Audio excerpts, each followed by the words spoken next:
एक बार की बात है। विक्रम जंगल से जा रहा था, तभी बेताल ने आकर कहा कि आज मैं तुम्हें एक कहानी सुनाता हूँ।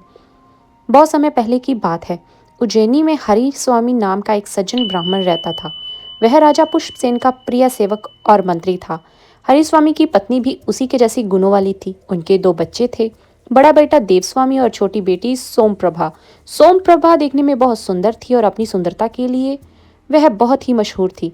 जब सोनप्रभा की शादी का समय आया तो उसने अपने पिता से कहा, पिताजी, अगर आप मेरी शादी करना चाहते हैं तो किसी वीर ज्ञानी या अलौकिक विद्याओं को जानने वाले व्यक्ति से करें, अन्यथा मैं किसी और से शादी नहीं करूंगी। यह सुनकर हरिस्वामी उसकी पसंद के अनुसार वर ढूंढने की चिंता करने लगे। उसी समय राजा ने हरिस्वामी को दक्षिण दिशा के एक राजा के पास संधि करने के लिए दूत बनाकर भेजा, क्योंकि वह राजा युद्ध के लिए तैयार हो रहा था।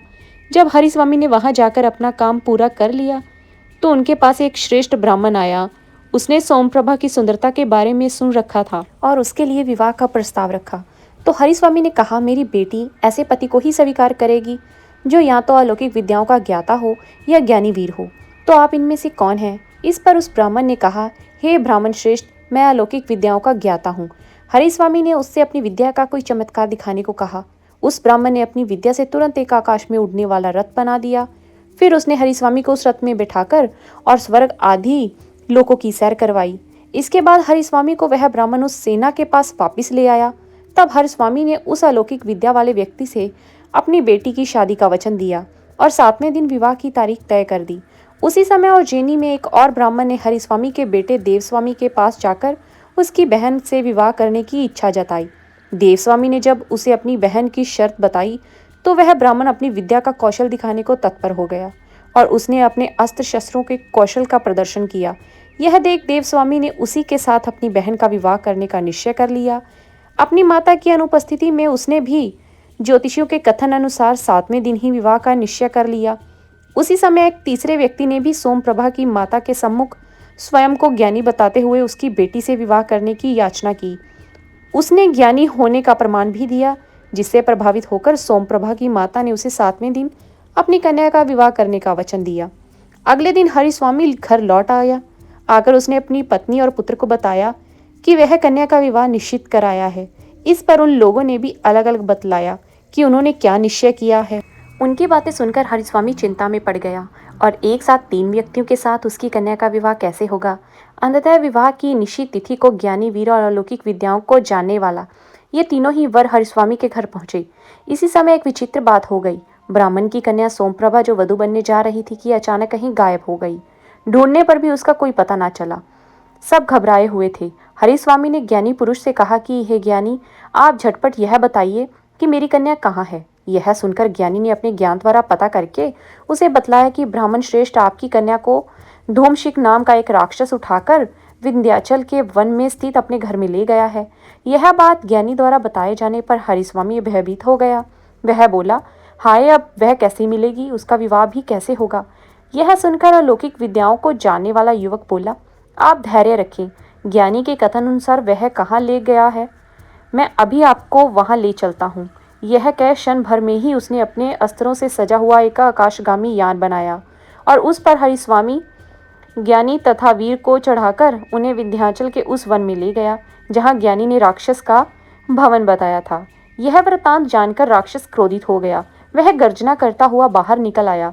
तब हरिस्वामी के कहने पर वह वीर पुरुष आगे बढ़कर उस राक्षस से लड़ने लगा। तरह तरह के अस्त्रों से लड़ने वाले उन दोनों मनुष्य और राक्षस का युद्ध बड़ा आश्चर्यजनक हुआ। कुछ ही देर में उस वीर पुरुष ने उस राक्षस को मार गिराया। राक्षस के मारे जाने पर वे सभी अलौकिक विद्याओं को जानने वाले ब्राह्मण के रथ से वापस लौट पड़े।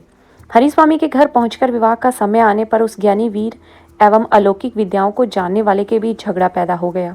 ज्ञानी ने कहा कि यदि मैं ना जानता कि सोमप्रभा को वह राक्षस कहाँ ले गया है तो उसके पास पहुंचना कैसे संभव होता। इस पर अलौकिक विद्याओं के ज्ञाता ने कहा कि यदि मैं आकाशगामी रथ न बनाता तो पल भर में वहां आना जाना कैसे हो पाता। रथ पर बैठे राक्षस के साथ बिना रथ के युद्ध भी कैसे संभव होता। इसीलिए यह कन्या मुझे ही मिलनी चाहिए। यह विवाह मैंने जीता है। तब उस वीर ने भी अपना पक्ष उनके सामने रखा। वह बोला, यदि मैं अपनी शक्ति से उस राक्षस का संहार नहीं किया होता तो आप लोगों के प्रयत्न करने पर भी इस कन्या को कैसे वापस लाया जा सकता था। इसीलिए इस कन्या पर तो मेरा ही अधिकार बनता है, यह कन्या मुझे ही मिलनी चाहिए। इस प्रकार उन तीनों का झगड़ा सुनकर हरिस्वामी का मन बहुत ही उदास हो गया। वह अपना सर पकड़कर बैठ गई।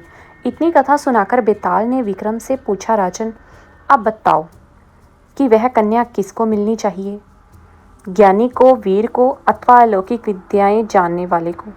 उस व्यक्ति को सब कुछ जानते हुए भी यदि तुम इसका उत्तर नहीं दोगे तो तुम्हारा सर फटकर कई टुकड़ों में बट जाएगा।